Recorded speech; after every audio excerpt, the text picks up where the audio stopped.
우리 오늘 함께 나눌 하나님의 말씀은 열왕기상 19장 1절에서 9절 말씀입니다. 제가 가진 성경은 구약 성경 549페이지에 있습니다. 우리 한 절씩 교독 후에 마지막 절 함께 읽겠습니다.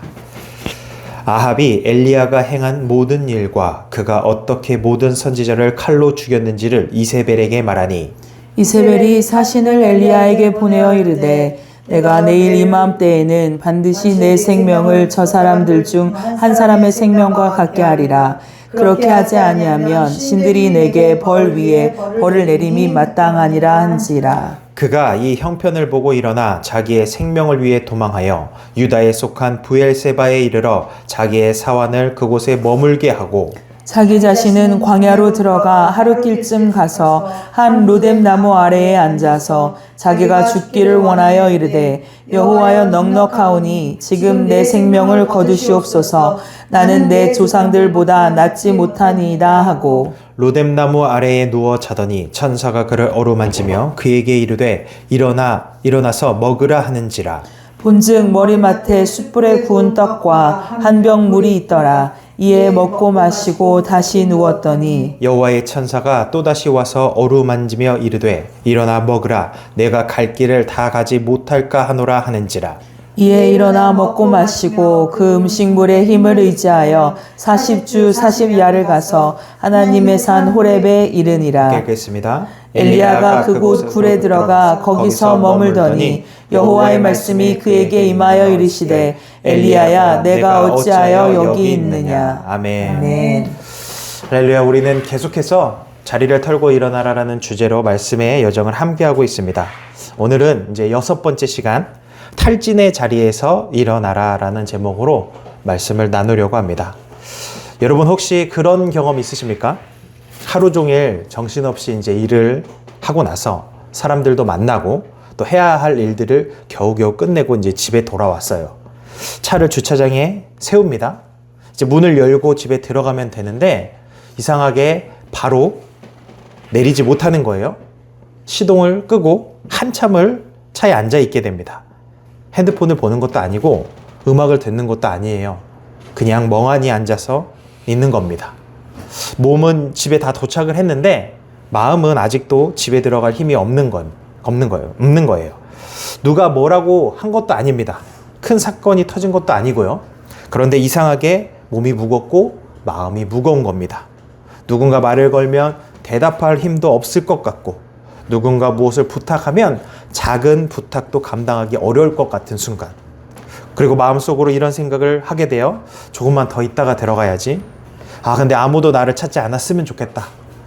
오늘은 아무 말도 하고 싶지 않다. 그냥 조용히 있고 싶다.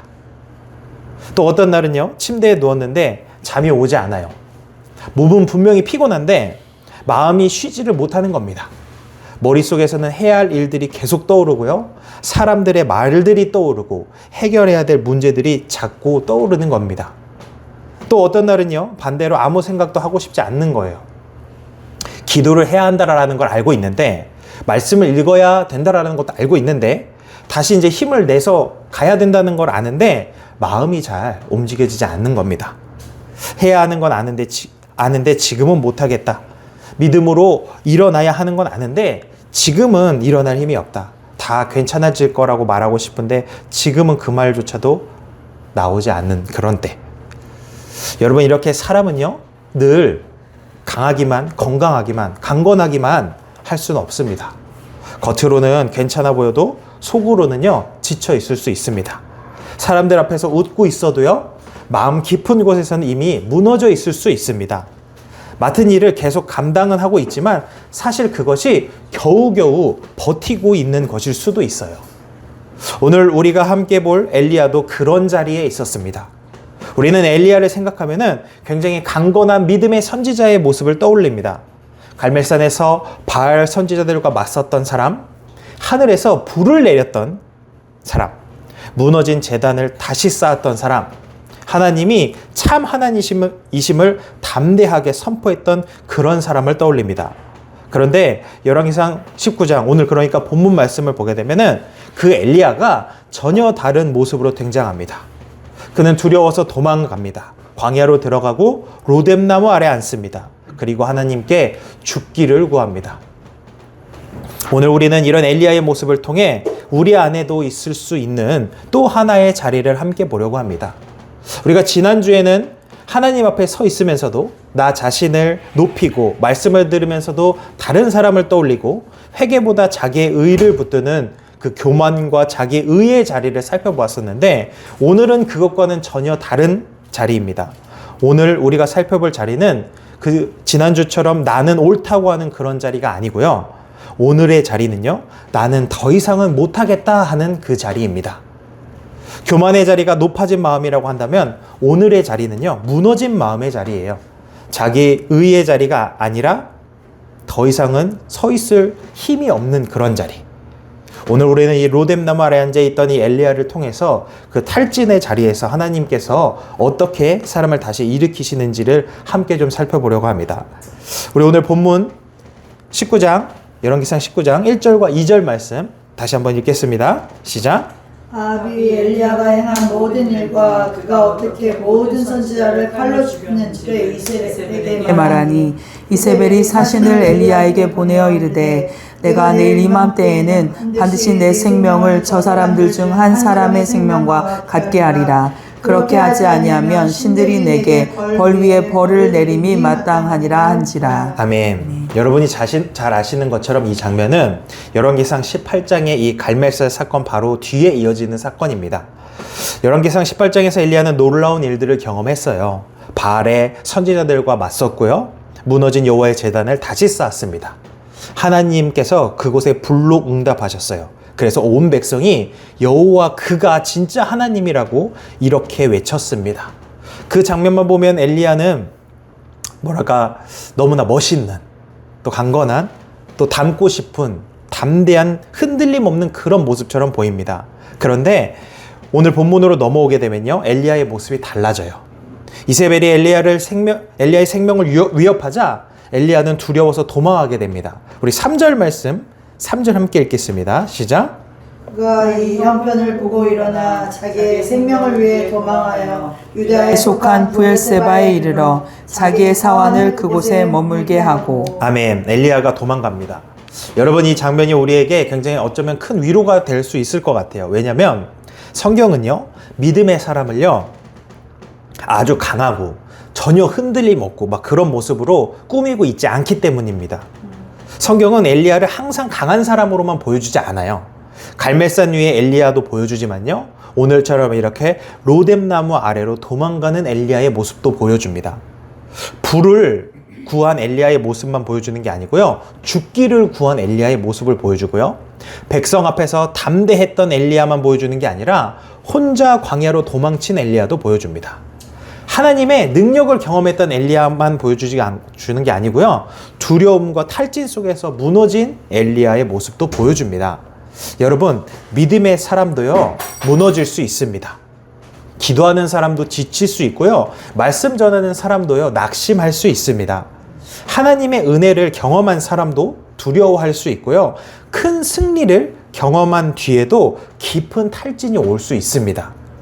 우리는 좋은 신앙을 가진 사람이라고 한다면은 이래야 한다고 생각할 때가 많은 것 같아요. 믿음이 있으면 항상 흔들림 없이 강건해야 돼. 은혜를 경험한 사람이라면 흔들려서는 안 돼. 기도하는 사람은 낙심해서 안 되고, 하나님을 믿는 사람이라면 우울에 빠지면 안 돼. 근데 성경은요 그렇게 말하지 않아요. 엘리야도 무너졌습니다. 모세도 지쳤었고요, 다윗도 눈물로 밤을 보냈고, 예레미야도 자기의 생일을 탄식했어요. 시편의 기자도요 이런 말을 해요. 내 영혼아 내가 어찌하여 낙심하며 어찌하여 내 속에서 불안해하는가. 여러분, 믿음이 좋다라는 건요 감정이 항상 발달하라는 뜻이 아니에요. 믿음은 마음이 한 번도 무너지지 않는다라는 뜻도 아니에요. 믿음이 좋다라는 건 언제나 힘이 넘친다라는 그런 뜻도 아닙니다. 그러니 믿음의 사람도 지칠 수 있는 거예요. 믿음의 사람도 어두운 구석에 앉을 수 있고요, 믿음의 사람도 이제 더 이상은 못하겠다라고 말할 때가 있다라는 겁니다. 누가 그렇게 이야기를 하나요? 엘리야만 그랬나요? 다른 수많은 성경의 인물들이 그런 이야기를 했어요. 엘리야는요, 갈멜산에서 하나님의 불을 보았고, 그리고 곧이어 광야에서 자기 마음의 어둠도 보았습니다. 그는 하나님의 능력을 경험했고요. 그러고 나서 바로 자신의 한계도 경험했어요. 여러분, 이게 인간의 모습입니다. 우리는 하나님의 은혜를 경험해도 여전히 연약한 사람이에요. 우리는 기도응답을 받아도요, 여전히 힘이 빠질 수 있고요. 우리는 사명을 잘 감당하고 있어도 몸과 마음이 지칠 수 있는 사람입니다. 그래서 우리는요, 서로의 모습을 보면서 쉽게 판단해서는 안 되는 거예요. 누군가 지쳐 있을 때 믿음이 없어서 그래 라고 쉽게 말하면 안 된다라는 겁니다. 누군가가 무기력해 있을 때 기도를 안 해서 그래 라고 쉽게 말해서 안 된다라는 거예요. 누군가 어두운 시간을 지나고 있을 때 네가 영적으로 약해서 그래 라고 단정을 해서는 안 된다라는 겁니다. 물론 그것이 진짜 믿음의 문제일 수 있어요. 죄의 문제일 수 있습니다. 불순종의 문제일 수도 있어요. 그러나 모든 낙심과 탈진을요, 단순히 믿음 없음으로만 몰아가서는 안 된다라는 거예요. 그렇게 하면 이미 지친 사람의 마음을 더 무겁게 만들 수 있다라는 거예요. 엘리야의 문제는요, 단순히 믿음이 없다는 말로만 설명을 할 수가 없습니다. 그는 영적으로 큰 싸움을 치렀습니다. 몸과 마음이 다 소진되었어요. 생명의 위협을 그리고 받아요. 두려움이 찾아와서 혼자라고 느끼면서 감당할 수 없는 무게에 짓눌리게 됩니다. 여러분, 그러니까 우리도 이럴 수 있다라는 거예요. 계속 달리다 보면요, 지치기 마련이에요. 계속 버티다 보면요, 무너질 수 있고요. 계속 책임만 감당하다 보면은 마음이 메마르게 될 수 있어요. 사람들 앞에서 계속해서 괜찮은 척을 하다 보면요, 어느 순간 혼자 갑자기 무너지는 순간이 올 수 있다라는 거예요. 그래서 우리 오늘 말씀을 통해 우리 자신을 한번 살펴보길 원합니다. 나는 지금 어디에 앉아 있는지, 혹시 로뎀나무 아래에 앉아 있지는 않은지, 겉으로 괜찮다고는 말하지만 마음속으로는 더 이상 못하겠다라고 혹시 말하고 있는 건 아닌지. 여러분, 우리만 그런 게 아니라고 했어요. 엘리야가 그랬습니다. 갈멜산에서 하나님의 불을 경험한 사람이 그랬어요. 왜 로뎀나무 아래에서 엘리야는 죽기를 구하게 되었을까요?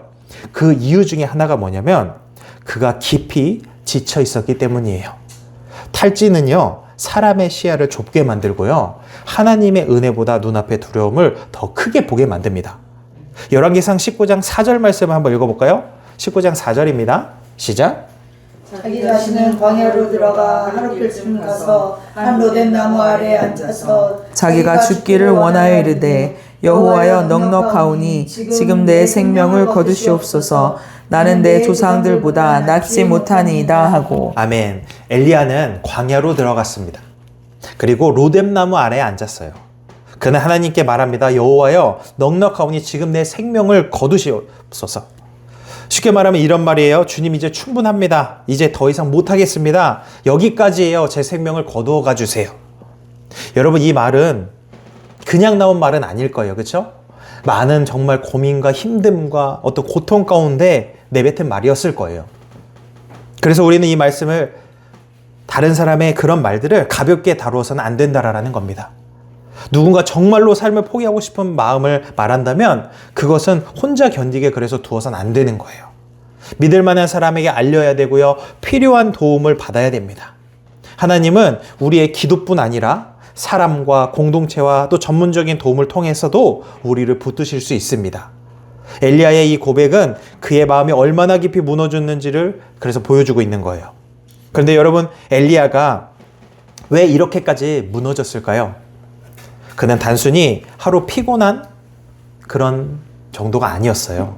그는 탈진해 있었어요. 영적으로, 정서적으로, 또 육체적으로 굉장히 지쳐 있었습니다. 그리고 그렇게 탈진되게 되면 사람의 시야가 좁아져요. 그래서 지칠 때는요, 우리는 전체를 보지 못하게 됩니다. 피곤할 때는요, 우리는 하나님의 큰 그림을 잘 보지 못해요.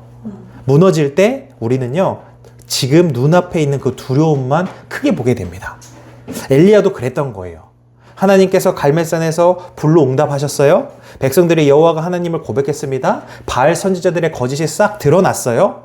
하나님이 다 일하셨어요. 이걸 모두가 확인했습니다. 그러나 이세벨의 위협이 찾아오게 되니까 엘리야의 시야가 좁아져 버린 거예요. 하나님의 불보다 이세벨의 말이 그러니까 더 크게 들리는 게 되는 거예요. 갈멜산의 은혜보다요, 지금의 두려움이 더 크게 느껴지는 겁니다.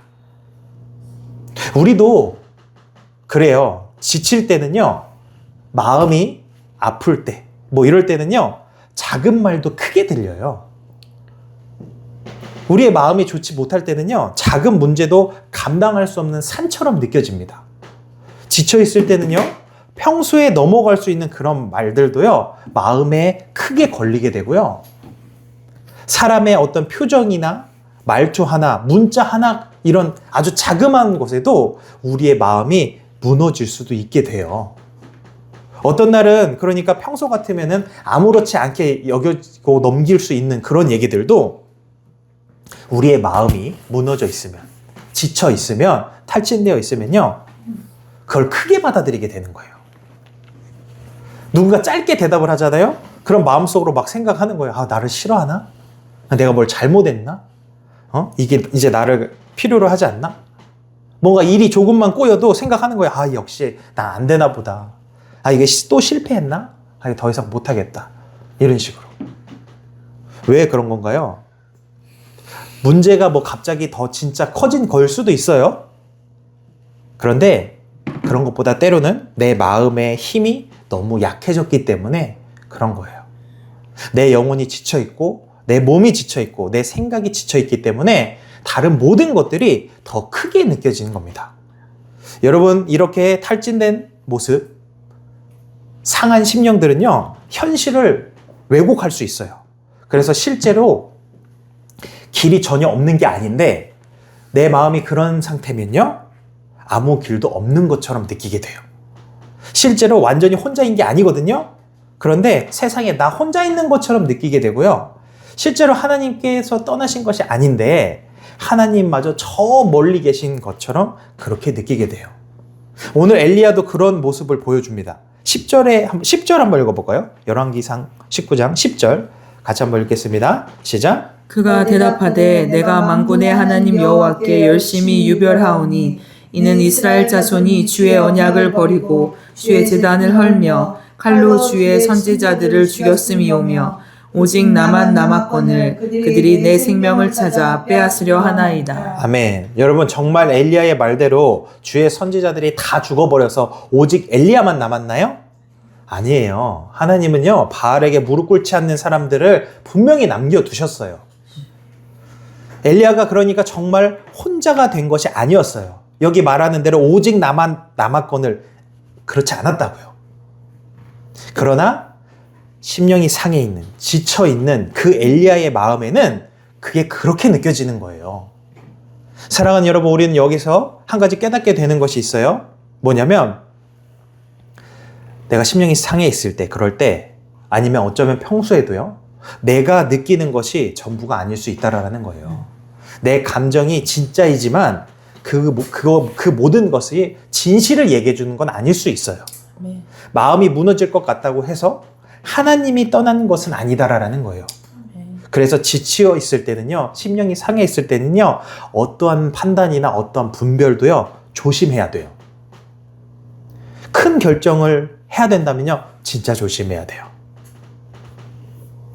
왜냐하면 그 탈진한 마음이, 상한 심령이 전체를 보지 못하게 하기 때문이에요. 그래서 하나님은 엘리야에게 다가오셔가지고요, 긴 설명부터 하지 않으셨어요. 하나님은요, 네 생각이 틀렸다고 먼저 따지지 않으셨어요.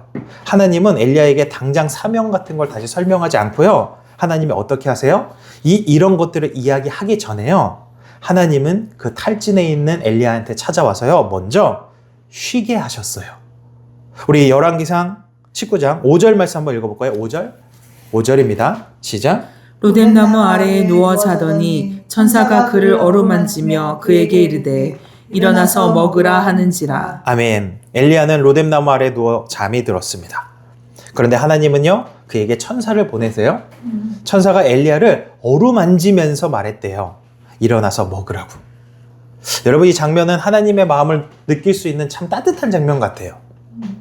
하나님은 엘리야에게 찾아오신 다음에 하나님께서 처음 하신 이야기가 엘리야야 너가 어떻게 그럴 수 있느냐? 네가 갈멜산에서 내 능력을 보고도 네가 왜 그러느냐? 왜 이세벨 하나 때문에 네가 지금 도망가는 거냐? 믿음이 너 그거밖에 안 되는 거냐? 이렇게 책망하지 않으셨어요.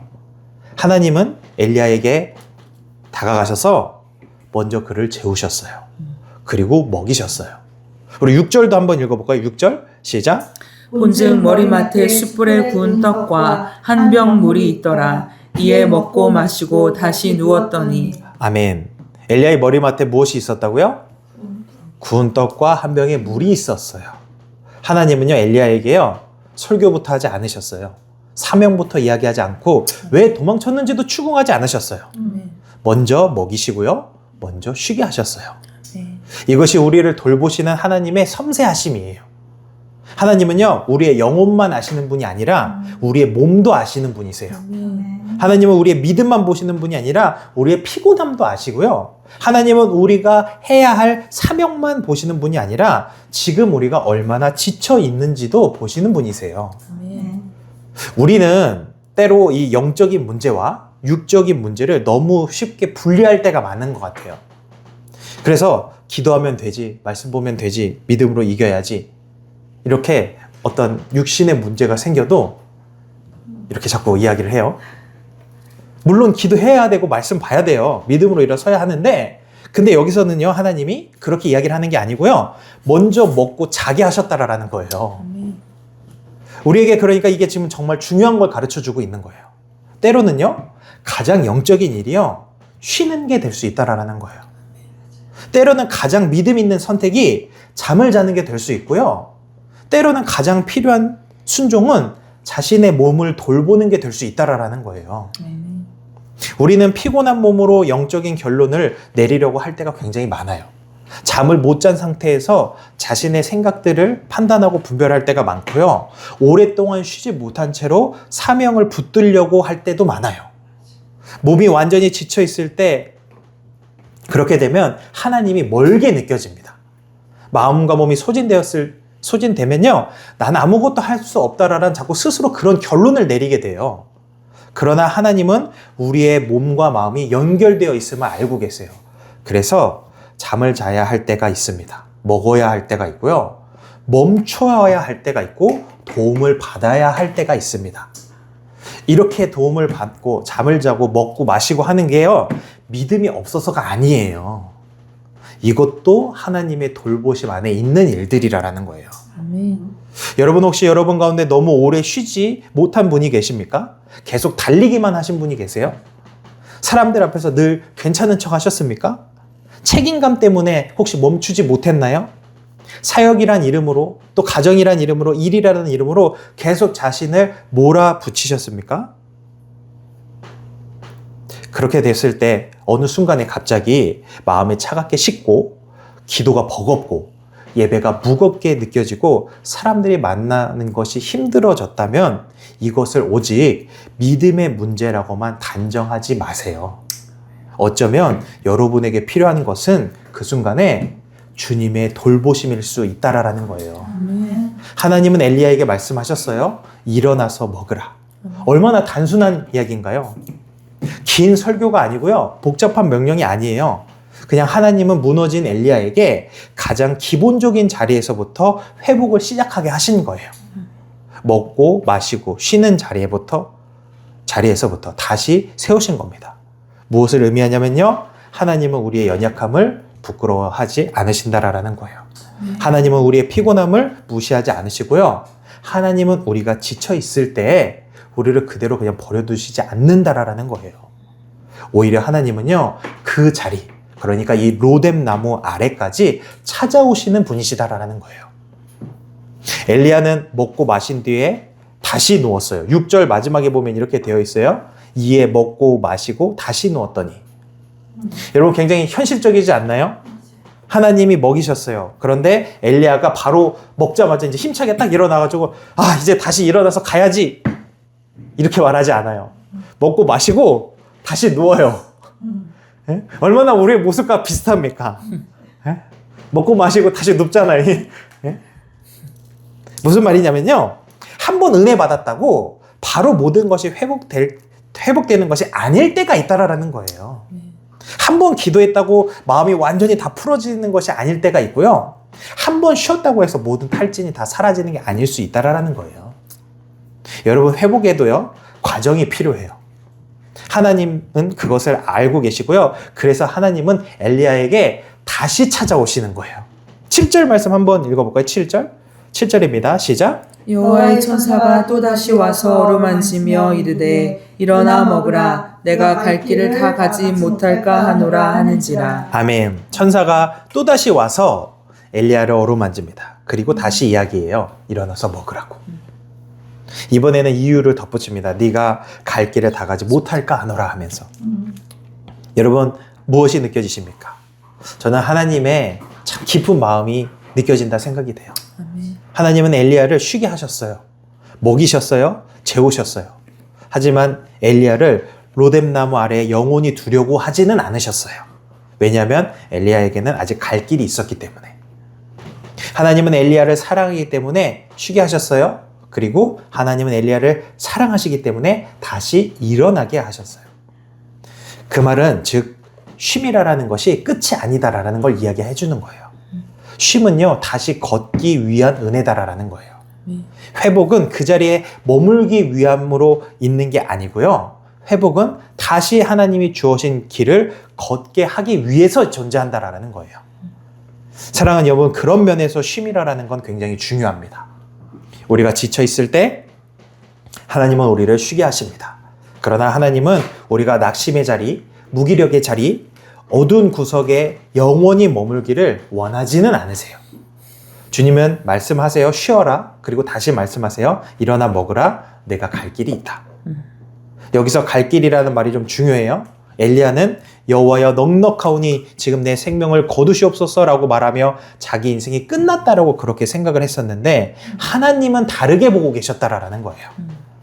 엘리야는 이제 끝입니다라고 말을 했는데 하나님은 아니 아직 너에게 갈 길이 남아있어 라고 말을 하고 계시는 거예요. 엘리야는 더 이상 못하겠습니다라고 이야기를 한 건데 하나님은요 내가 먹이고 쉬게 하여 다시 걷게 하겠다라고 지금 말씀하시고 계시는 거예요.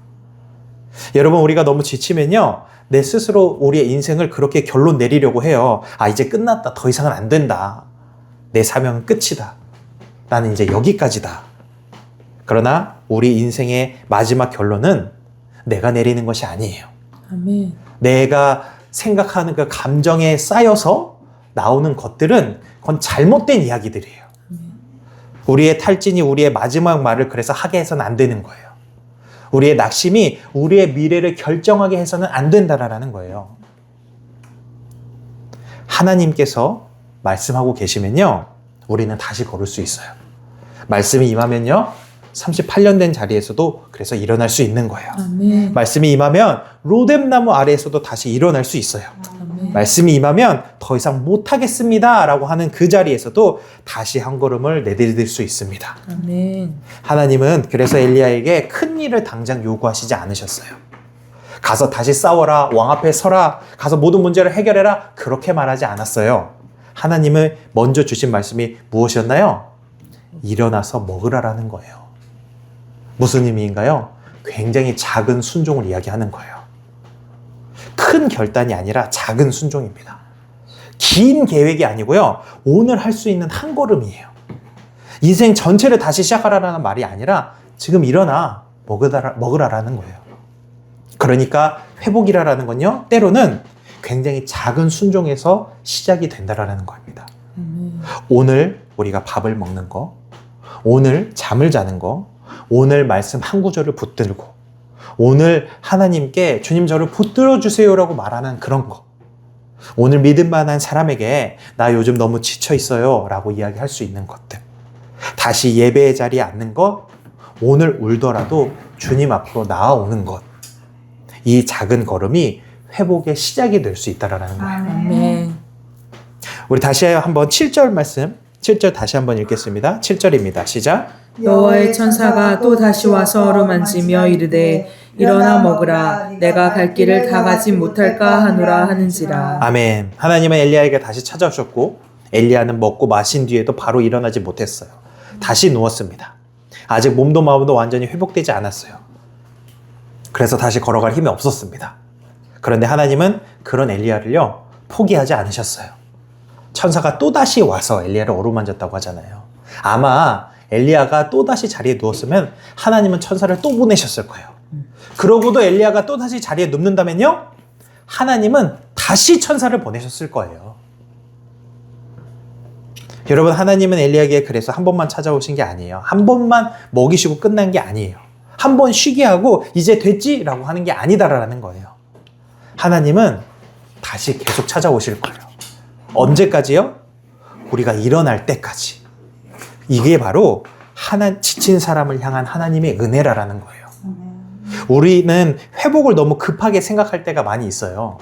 그러다 보면요, 어떤 생각까지 하냐면 한 번 기도 딱 했으면은 바로 괜찮아져야 된다고 이렇게 생각을 할 때가 생겨요.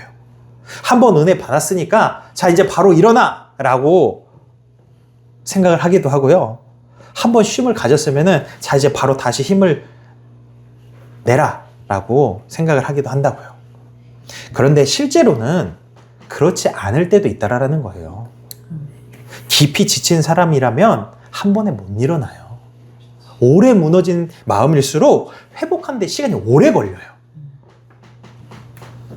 그렇기 때문에 하나님은요, 그 사람을 다시 만져주시고 다시 만져주시고 다시 찾아가서 다시 말씀해 주시는 거예요.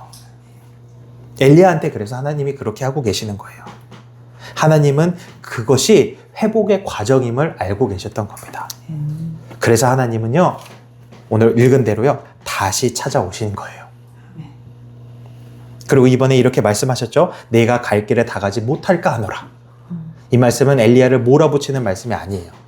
이 말씀은 지친 엘리야를 다시 세우려고 하신 하나님의 음성입니다. 너는 지금 지쳐있다. 너는 지금 더 먹어야 한다. 너는 지금 더 쉬어야 한다. 그러나 너는 여기서 끝날 사람이 아니다. 내가 너를 다시 걷게 하겠다. 아멘. 사랑하는 여러분, 하나님은요, 낙심한 사람에게 다시 말씀을 들려주시는 하나님이십니다. 낙심이 깊어지면은 왜 마음속의 생각들이나 이 어떤 마음의 대화들이 자꾸 어두워져요. 왜 나는 안 된다. 그러니까 부정적으로 막 바뀌는 거예요. 제가 캐나다에 와가지고 처음 초창기에 막 영어도 할 수 없고 뭐 나가서 제가 할 수 있는 게 아무것도 없는 거예요. 그러니까 사람이 무기력해지더라고요.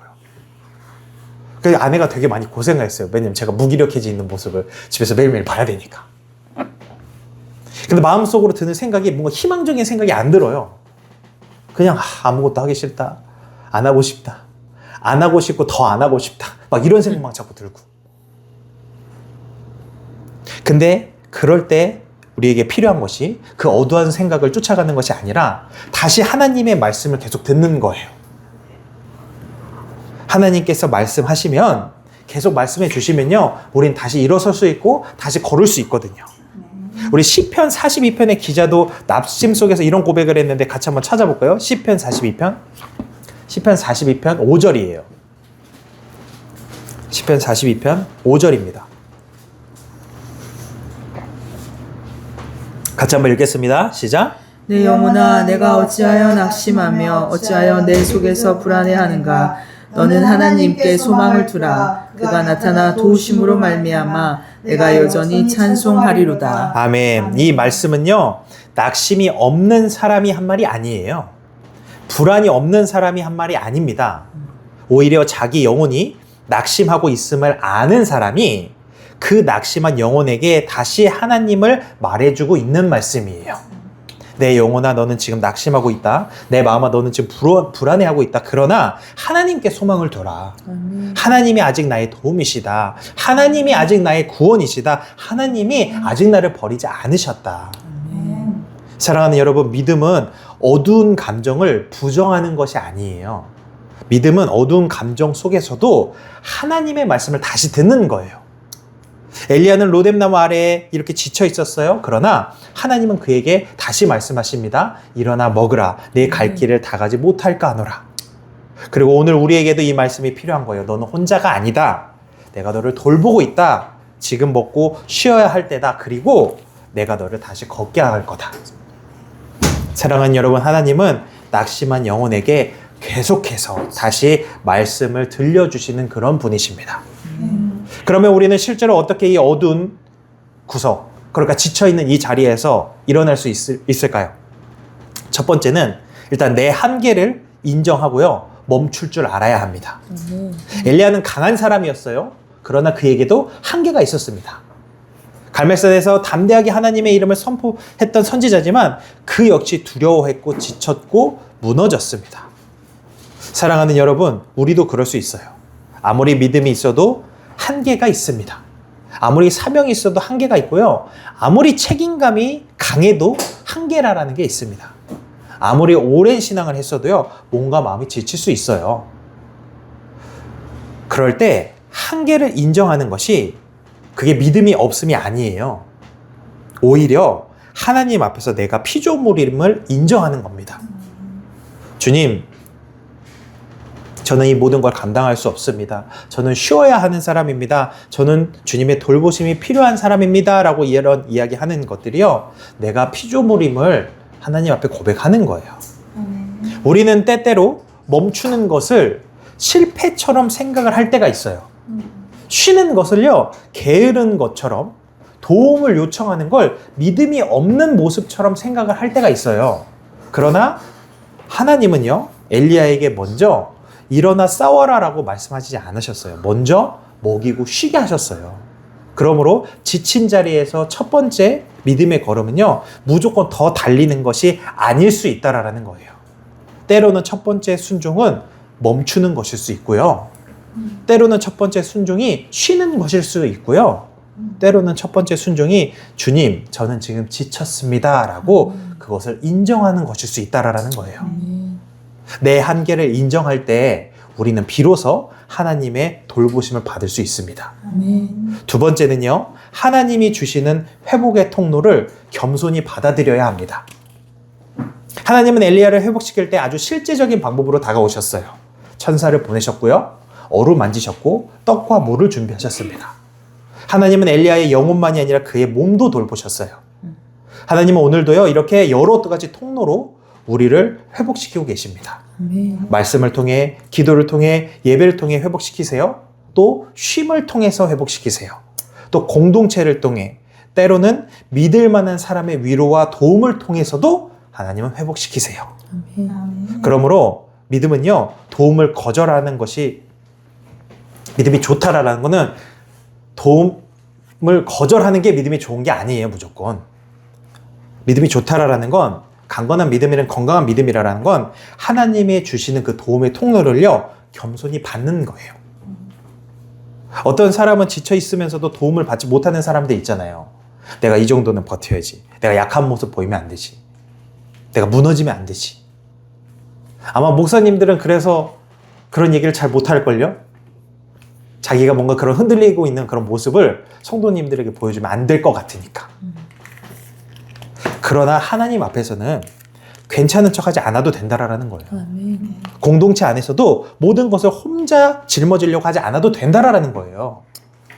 때로는 누군가에게 이렇게 말하는 것이 믿음의 걸음일 수 있어요. 나는 요즘 많이 지쳤습니다. 기도가 필요합니다. 조금 쉬어야 할 것 같습니다. 혼자 감당하기 어렵습니다. 하나님은 이런 우리의 연약함을요, 부끄러워하지 않으세요. 하나님은 우리가 도움을 필요로 하는 사람이라는 사실을 이미 알고 계세요. 그러므로 하나님이 주시는 회복의 통로를 거절하지 마세요. 말씀의 자리로 나오시고요, 기도의 자리로도 나오시고 예배의 자리로도 나오세요. 그리고 만약에 필요하다면요, 믿을 만한 사람에게 도움도 요청하세요. 하나님은 그 모든 통로들로 통해 가지고 우리의 지친 마음을 다시 만져주실 거예요. 세 번째는요, 오늘 할 수 있는 이 작은 순종으로 다시 걷기 시작해야 합니다. 하나님이 엘리야에게 처음 주신 말씀이 거창하지 않았어요. 뭐였나요? 일어나 먹으라 였어요. 하나님은 엘리야에게 당장 모든 문제를 해결하라고 하지 않으셨어요. 다시 왕 앞에 서라고 하지 않으셨고요, 그냥 일어나 먹으라고 하셨어요. 그러니까 회복은 때로 아주 작은 순종에서부터 시작이 된다라는 거예요.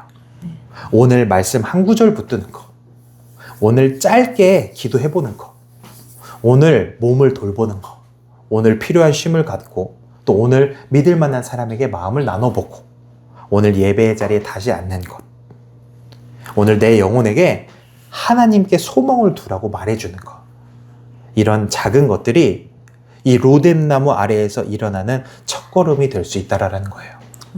사랑하는 여러분, 우리의 감정이 아직 다 회복되지 않았어도 작은 순종은요, 시작해 볼 수 있어요. 울면서도 기도할 수 있잖아요. 무거운 마음으로도 예배 자리에 앉아볼 수 있고요. 힘이 없어도 주님 저를 붙들어 주세요 라고 말해볼 수 있다라는 거예요. 아직 완전히 괜찮지 않아도 하나님께 소망을 두겠다고 고백해 볼 수 있다라는 거예요.